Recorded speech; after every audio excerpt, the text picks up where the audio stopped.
We're back! Hope Alibaba got his feelings in check after that 2-week heartbreak. Alright, so this chapter definitely was mainly set up. It was a bit jokey in the beginning, but it was mainly set up, and definitely one of the complaints I have is that it was pretty dialogue heavy for the most part. The chapter had a lot of dialogue to kind of digest and kind of understand a bit because it was a little bit complicated at times. And that's one of the things with Magi in general, that it always does very dialogue heavy, so it gives you loads of information in one chapter, and it makes you feel like, damn, I got a lot out of this chapter. But the problem is, you do got to read a lot. So if you're not a big fan of reading a whole, bunch of stuff, then a chapter like this would definitely be problematic for you. I like how in the beginning we see once again Alibaba sword training with Sharkin, and he's definitely advanced more. I remember he used to get just owned by Sharkin whenever they would, get into a little sword battle. And now he's kind of like keeping up, and he has some new moves and whatnot. So we always get good training, and it always shows that they're not just magically progressing. They progress on their own with their own skills and training and stuff. So that was definitely a good bit. And we also got a bit of the age, because we find out in this one that Morgiana is now 15. So definitely we get a little bit of time skips here or there, and then we even get a half a month time skip. So about 2 weeks passed since those events,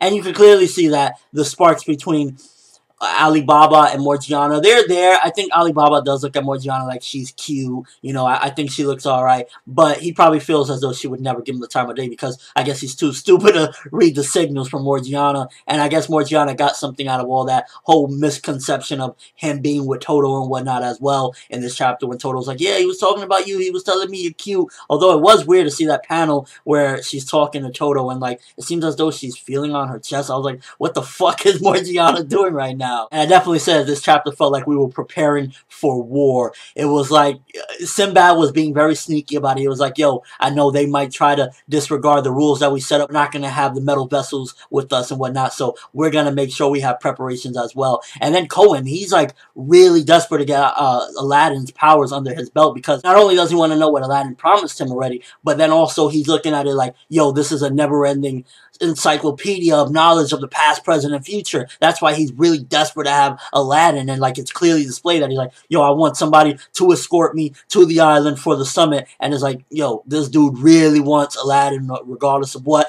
and that's going to be very problematic. And I think that definitely is something that's going to be linked into the future with another big problem. I think when the summit goes down, it ain't going to be like the 5 Kage summit where everyone's working together against an evil. I think it's going to be some fucked up shit where things is going to go down, especially between Sindria and the Kouen Empire. The fact that Kouen wants somebody to come meet him at Balbad, and then they'll escort Kouen to the actual site, definitely shows that there's something fishy going on, because why not, why would you need somebody to escort you there? You have hundreds of thousands of people yourself, you know where the location is, so it's definitely that he's playing it safe at the same time, like, okay, they wouldn't want to put, I don't think this motherfucker would want to put somebody in harm's way so that when they're trying to take me to this place, so I won't get into a trap, because he's kind of like playing with the judgment of Sinbad, whether or not he will send one of his people to get slaughtered in some sort of trap. So I guess he's playing it safe in that sense, but at the same time, it was also like he wanted Alibaba and Aladdin, so it was also like a whole thing. And there's definitely some planning going on the Kouen Empire side. They're definitely trying to do something sneaky, and at the same time,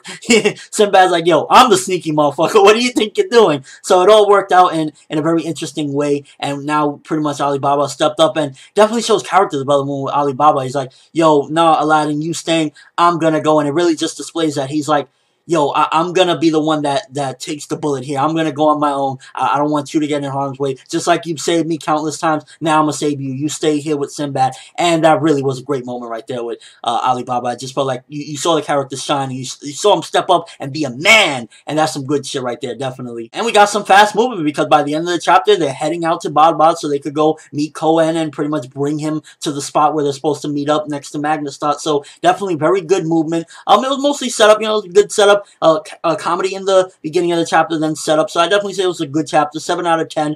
Very dialogue heavy. My only complaint about the chapter was like a lot of dialogue to digest and whatnot and go through. But besides from that, it was a pretty good setup. But let me know what you guys think. First of all, what do you think Kouen is planning? Do you think shit is gonna go down? For me, this seems like preparations for war. It's gonna be some slick shit, and I can't wait. But again, what do you guys think? Do you think Kouen is gonna try to strike when he gets there? You think Kouen is gonna bring metal vessels, and also Sindria and Sinbad are gonna bring metal vessels as well? Sinbad said said he's bringing preparations. Whatever preparations, I don't know, but definitely I can see some big shit going down. But again, let me know what you think and your overall thoughts of the chapter, the setup. I'm liking where this is going right now because it's setting up for something hopefully very big, and I can't fucking wait. But that's all I have for this review. Thanks for watching. Hope you enjoyed. Thumbs up if you can wait to see what's going to happen in Balbad, what's going to go down, because it's looking like we're getting ready for some big shit. I'm ForneverWorld, and as always, people, have an awesome day.